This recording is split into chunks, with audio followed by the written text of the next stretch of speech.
over the world.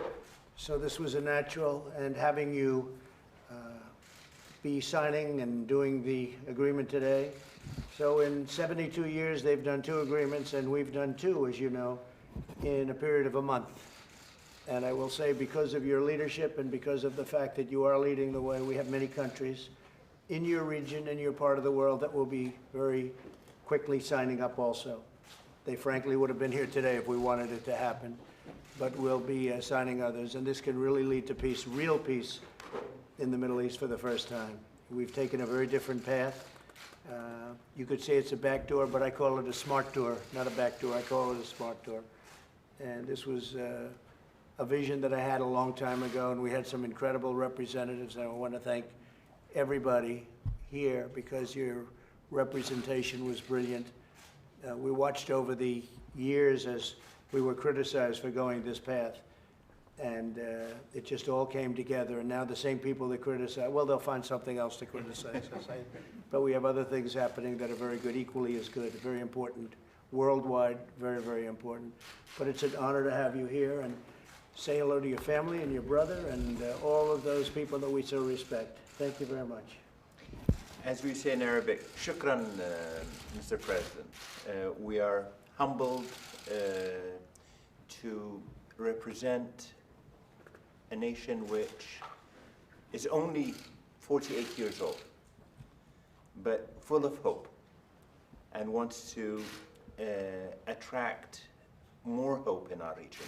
Our region has suffered far too long, and we would like to show our people and our region and the world that there is some good news from our part of the world. I mean, this is one, and all the good work we've been doing for decades, Mr. President, with your great nation. We've been the strongest trading partner of the United States in the Middle East. That's right. We want to continue doing so in all fields. And this is just a clear message that more should be done between the United States and the UAE. But now we can do it even with more nations, with Israel, and so many more. That's true. Thank you, sir, for your leadership. And if it wasn't for that, it would have been far more difficult for all of us to achieve. No, I understand that well. It was something we felt very strongly about, and being friends with you, your brother, your family, you made it happen, and we appreciate it. And I think your country appreciates it, and the world appreciates it, so thank you very much. It's really great. Any questions, please? What message would you like the Palestinians to take from today's event, sir? Well, I think they see what's happening, and a lot of countries are joining up. And as you know, we don't make payments to them. We're paying a lot of money to the Palestinians every year, and we were not being treated properly. They were not saying nice things for many years. And nobody's ever done this before, but I stopped payment. It's a term that's used for a lot of things. It's called we stop payment, because if they're not going to respect us or if they're not going to speak well of us, we're not going to be involved. They, I think, are seeing what's happening, and we've been given very strong signals that they'd like to be a part of what's happening. So I think we'll see the Palestinians at some point, but before we see the Palestinians, we'll see other very important countries come into this transaction. They'd be here today, frankly, if we wanted them. So I think that you'll see some very great things happening in the Middle East. You're going to have peace without blood in the sand. For years, you had blood in the sand. That's all you had, blood in the sand. You got nothing for it. They got nothing for it. Now you're going to have peace, and it'll be a real peace. And you have the most powerful countries, as an example. It's a great warring nation, if it wants to be, with a tremendous military, a powerful military, and they're really great warriors. And it was very important that we had you, and we've had great talks, as you know, with Saudi Arabia, with the king. And I think he's going to be terrific. I think he's got a very open mind. But I've had very personal talks with the king and the crown prince, and I think their mind is very open. They're very much, I think they're going to come along really well. So it's an honor to be here. We're going to have a ceremony outside. And I just want to say that being the first, because you were the first, being the first was very important that you be the first for us. because you're leading a path, you're leading a way, and it's something that people were very surprised at. I will say that even the biggest optimists were shocked when they heard about this transaction, and shocked in a very positive way. So I want to thank you for making it all happen. Thank you very much. Mr. President, Iran has been very critical, as you know, of this agreement, and we've seen some security incidents in the Middle East over the last 24 hours. Will you be extending any security guarantees to those who have made Well, peace we're with working Israel? together, and we'll see what happens with Iran. I would say right after the election, within a period of a week, maybe a month, but within a period of a very short period, within maybe, literally a very short time, you'll have Iran coming back and saying, let's get this whole thing worked out. Iran is suffering. Iran, unfortunately, I don't want them to suffer, but their economy is tanked. They have a minus 27 GDP. Nobody's ever heard of a number like that. I think it's perhaps a record setter, but they're down 27%. And I think they want to make a deal, but they'd much rather deal with sleepy Joe Biden than me because, we're going to make a deal, and I'll make a very fair deal. And I even suggested wait till after the election. Make yourself feel good. Wait till after the election. So we'll see what happens with Iran. I think Iran will end up being a part of a very large and very, very difficult part of the world. Look, the Middle East has been a very complex, very difficult part of the world. We're making it easier. We're making it a lot simpler. But I think right after our election, the American election, if we win, we'll have a deal with Iran. I think we're going to make a deal with Iran. Mr. President, when do you expect other countries in the region to follow the UAE's lead and normalize relations with Israel? And which countries are you targeting in that? Well, I don't want to say the countries, but we have many of them, and they'll be coming along rather rapidly, some before the election perhaps, but a lot of them after. And in that case, they won't be waiting for the election. I mean, it's just a question of getting it done. They are very, very excited about being a part of this. Some would have been a part of it today, in my opinion, if we wanted to, but we didn't want to press it. And we wanted to give you the dignity and respect because you were the first one. You were the first one. And we have Bahrain here, as you know, and Bahrain is signing today also. But we have a list of who's who. They'll be signing the deal. And it's an incredible thing that's happening. It's come a long way. Israel's come a long way, and the Middle East has come a long way. And it's really good for everyone. It's not just Israel. It's good for everybody. It's great for your country. Great for your country. And so it's an honor to be here. It's been so well received all over the world. It's been a real honor. Thank you very much. We'll see you outside. Thank you. Let's go, Brad. Let's go, Brad. Thank you. Thank you, guys. A lot of excitement, Mr. President.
Minister and the First Lady of Israel, and it's a key.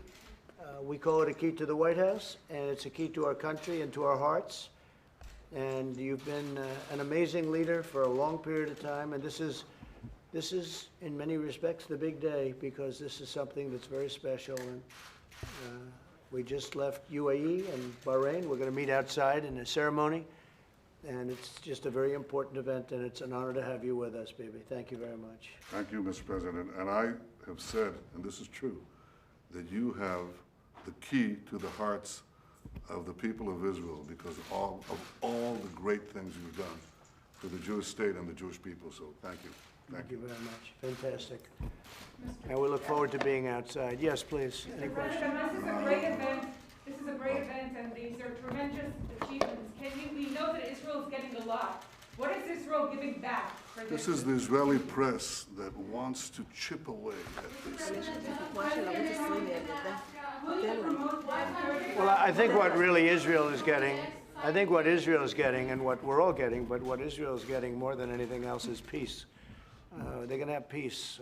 As you know, UAE, United Arab Emirates, is a great warring nation, a very powerful nation in the region, and they very much wanted to do this. Mohammed's a tremendous leader, like Bibi is a tremendous leader, and it was important to have them first, very early, and you know, the relationship is fantastic, and a lot of people are surprised to see it. And as you know, we have Bahrain, and we have many nations ready to follow. Many nations. I can't. No, not now. I won't. But you'll see. We'll be signing up other nations, and these are very strong agreements. These are very strong. This is really peace. This is serious peace. And so I think what Israel gets, the most important thing that they're getting by far is peace. What are they paying for? Excuse me, one at a time, please. Take the other one. Who, which one? Well, ask see the one in the white. The one in the white. In the white. Go ahead. Yes, thank you. Isabel from Channel 20. Is it possible to know which countries will be following the Emirates? Well, we'll be Will it announced. Saudi Arabia, Oman? Yeah, we're very far down the road with about 5 countries, 5 additional countries. Frankly, I think we could have had them here today. We thought out of respect, UAE, they deserved it. And Bahrain came immediately after. They really wanted to do it. But we'll have at least 5 or 6 countries coming along very quickly. And we're already talking to them. And they want to see peace. You know, they've been fighting for a long time. They're tired. They're warring countries, but they're tired. They're tired of fighting. And so you're going to be seeing further announcements. This is, you know, it's a very big day. I guess they said, so there were 2 countries over a 72-year period. And we did an additional 2, and these are great countries. We did an additional 2 in 1 month. 29 days. But you're going to see a lot of very great activity. It's going to be peace in the Middle East. Will it promote the F-35 deal even if Israel objected? Say it. Will you promote the F-35 deal even if Israel objected? Yeah, we're gonna work that out. We'll work that out. That's going to be an easy thing. And you know, we've fought with UAE 4 times, 4 different wars. They've been very, very loyal to us, and we have a better relationship with them now than we ever had in the past. In fact, in the past, it was very strained. We have a very good relationship with them. Yeah, all of that works out. That's going to be very easy to work out. Yeah. Will you be able to broker a peace deal Should between Israel Israel and feel less Palestinians? isolated today than they were this last week? And Mr. Prime Minister, maybe you can answer that question as well. Well, I think Israel's not isolated anymore because I can tell you we have the 2 countries, plus you had an additional 2, as you know, from many, many years ago. And now you have a situation where many of the countries, and I can actually say most of the countries, but many of the countries in the Middle East want to sign this deal. And I think when that happens, hopefully after the election, because I really believe Iran wants to make a deal. They've had a very tough time. Their GDP is down 27%. Because of the sanctions and all of the other things, and I don't want that to happen. I want Iran to be a great country, a great nation. I think that would be a wonderful thing. But I think, and I've even said that, I've said that to representatives of them, you should wait to see the election first. There is nothing they or China or probably Russia would like better than to have Sleepy Joe Biden become the president. Because if Sleepy Joe won, they would own the United States, all of them. China would own the United States. So I told all of them, I said, wait till after the election, but after the election, we have to make a better deal. I do say that. We're going to make a better deal than we would have. But with Iran, they certainly should wait till after the election because, frankly, if Biden wins, they'll make a much better deal. But I'm going to make a good deal with Iran. I'm going to make a deal that's great for Iran. It's going to get them back. We're going to help them in every way possible. And Iran will be very happy. Iran will be very rich and very quickly. But I think they should wait till after the election. You understand what I mean by that? because a dream for those countries would be Sleepy Joe. Do you believe you will also broker a deal with the Palestinians? Say it? Do you believe you will also broker a deal with the Palestinians? Yeah, I think they come along, and they're already, obviously, we speak to them. They've come a long way. We used to pay them $750 million a year when I got here, and I said to people that negotiated with them before, why did you pay when they treat the United States with such disrespect? They speak so badly. Death to America, death to Israel. I said, we give them $750 million a year. I said, why didn't somebody cut off those payments? Well, we didn't think it would be appropriate. I said, well, I do. And I cut off the payments to them, as you know. But other countries give them money. You're dealing with very rich countries. And these countries are now all signing with us. They'll all be signed with us, all of them. I spoke with the King of Saudi Arabia. We had a great conversation. And I think positive things will happen there, too. He's a great gentleman. And the Crown Prince, we spoke with the Crown Prince. So we've made tremendous strides. And this is peace in the Middle East without blood all over the sand. I say it. Right now, it's been blood all over the sand for decades and decades and decades. That's all they do is they fight and kill people, and nobody gets anything. And this is strong peace, really strong peace. And it's a different way. We went in the back door, but I call it going in the very smart door. We went in the smart door, and we're getting people, and the Palestinians will absolutely be a member. I don't say that with any bravado. I just tell you the Palestinians will be a member at the right time. At the right time. Will they have a state of themselves and your peace? We're working a deal. We are talking to the Palestinians. At the right time, they'll be joining too. And as long as you're president, is annexation off the table? Is that something the We don't want to talk about that right now, but that's working out very well and very fair and very good for the people that are coming in and for Israel. And again, Israel wants peace. And they're a great warring nation if they have to be. You see that. They have the best equipment. They have the best of everything. But they don't want this. After all of these years, even Bibi gets tired of war. But they've been, look, they're a strong nation, a strong power, a strong military nation. But they want to get on with their lives. Israel wants peace. They really want peace. And I give this gentleman a great deal of credit. He's done a great job. Thank you. Mr. President, I heard a question from one of the people here. Does Israel feel isolated? Heck no. We're breaking out to the entire world because we have a strong free economy, because we have a strong military, because we have a strong relationship with the President of the United States and the American people. And I can tell you that we have a strong relationship throughout the Middle East. The President intimated how many countries are waiting to join this circle of peace. Israel doesn't feel isolated at all. It's enjoying the greatest diplomatic triumph of its history. I think the people who feel isolated are the tyrants of Tehran because of the pressure that the president has applied on them, because of the resistance to this bad Iran deal. They are under pressure. And, I hope they'll all come around. I hope everyone will come around to the circle of peace. But no, we don't feel isolated at all. Quite the contrary. I would say this, there's less isolation right now for Israel than there's ever been. I mean, today they would be less isolated than ever been. I want to just thank your great ambassador, Ron. Thank you very much. How do you feel about isolation? I think you're starting to see the light, huh? I can imagine what will happen when everyone's courting Israel if this is what isolation looks like. No, it's good. We love Israel, and I'll tell you what, I have great respect for the countries that have stepped up so beautifully. And you're going to see that in a little while. We're having a ceremony. And thank you all for being here. Thank you very much. Let's go, guys. Let's go, Chris. Chris, let's go. Enough. Thank you. Chris, let's go. Keep moving, please. Keep moving. Thank you. Let's go, guys. Let's go, sir. We gotta go. Let's go. Chris, thank you. Keep moving. Chris. No, keep moving. Back inside.